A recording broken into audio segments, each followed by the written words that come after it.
ये बात है जून 1971 की एक शाम की, जब देश की प्रधानमंत्री इंदिरा गांधी ने अपने आवास पर एक मीटिंग बुलाई, जिसमें भारतीय राजदूत डीपी धर, साइंटिस्ट विक्रम साराभाई और उनके एक स्टूडेंट यूआर राव और भारत में रूस के राजदूत निकोलाई पेगोव शामिल हुए।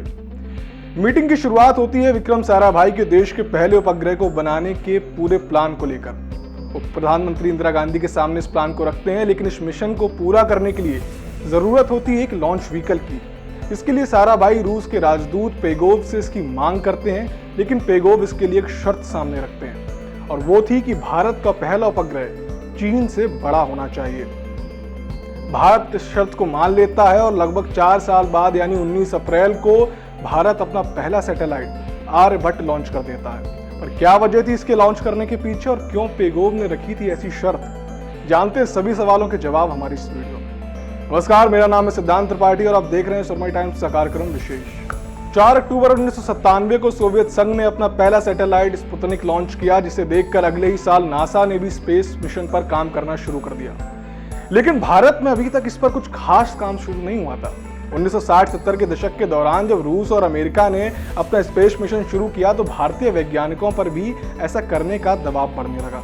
उस वक्त भारत में काम का ज्यादा स्कोप नहीं था, तो ऐसे में भारत के ज्यादातर बड़े साइंटिस्ट सीवी रमन, मेघनाथ शाह, रामानुजन आदि काम के लिए विदेश जाया करते थे।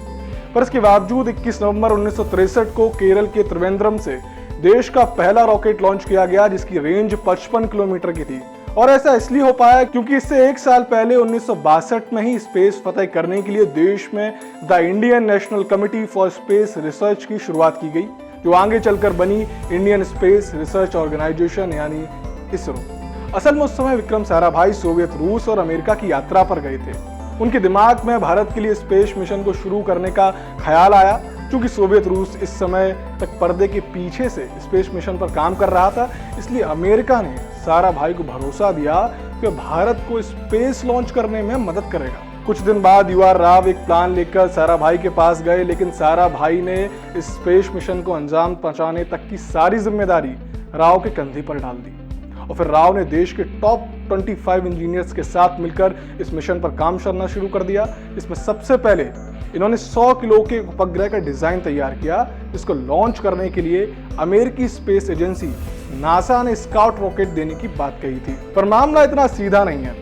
असल में एक दिन प्रधानमंत्री इंदिरा गांधी के पास रूस में भारत के राजदूत डीपी धर का फोन आया, और इस बातचीत में वो कहते हैं कि रूस भारत को उपग्रह लॉन्च करने में मदद देने के लिए तैयार है।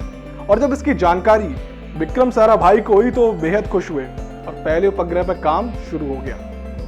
इसके लिए रूस और भारतीय साइंटिस्टों के बीच कई मीटिंग भी हुई। अप्रूव होने से पहले इस प्रोजेक्ट पर त्रिवेंद्रम में काम भी चला, लेकिन इसके बाद बेंगलुरु के पीनिया इलाके में इस पर काम शुरू हुआ।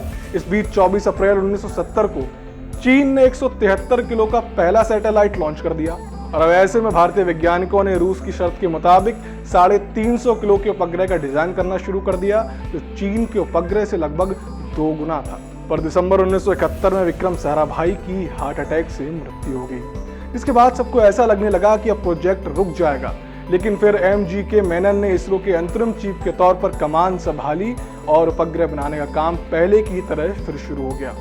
सब ठीक ही चल रहा था, पर एक दिन 1972 में इंदिरा गांधी ने एक मीटिंग बुलाई, जिसमें उन्होंने वैज्ञानिकों से पूछा कि आखिर इस उपग्रह से देश को क्या फायदा है। तो इस पर जवाब देते हुए साइंटिस्ट यूआर राव ने कहा, अगर हम अंतरिक्ष को फतेह करना चाहते हैं तो हमारे पास ये पहला मौका है। हम बाकी देशों से कम खर्च में अपने स्पेस मिशन को पूरा कर सकते हैं। इससे देश के एक हिस्से से दूसरे हिस्से में कम्युनिकेशन आसान हो जाएगा। हम अंतरिक्ष के बारे में और ज्यादा जान पाएंगे और इसमें लगभग 3 करोड़ रुपए का खर्च है। 1975 में सैटेलाइट बनकर तैयार तो हुआ, लेकिन इंदिरा गांधी के पास इस उपग्रह के 3 नाम भी आए, मैत्री, आर्यभट्ट और जवाहर, जिसमें इंदिरा गांधी ने आर्यभट्ट नाम पर मोहर लगाई। और इसके तुरंत बाद ही 19 अप्रैल 1975 को दोपहर के 12 बजे रूस के कपुस्तन यार शहर में आर्यभट्ट उपग्रह लॉन्च होने के लिए तैयार था। इसरो प्रमुख सतीश धवन, यूआर राव के साथ भारत के 30 वैज्ञानिक वहां मौजूद थे। तभी काउंटडाउन शुरू हुआ और लेट अस गो की आवाज आते ही आर्यभट्ट की सफल लॉन्चिंग होती है।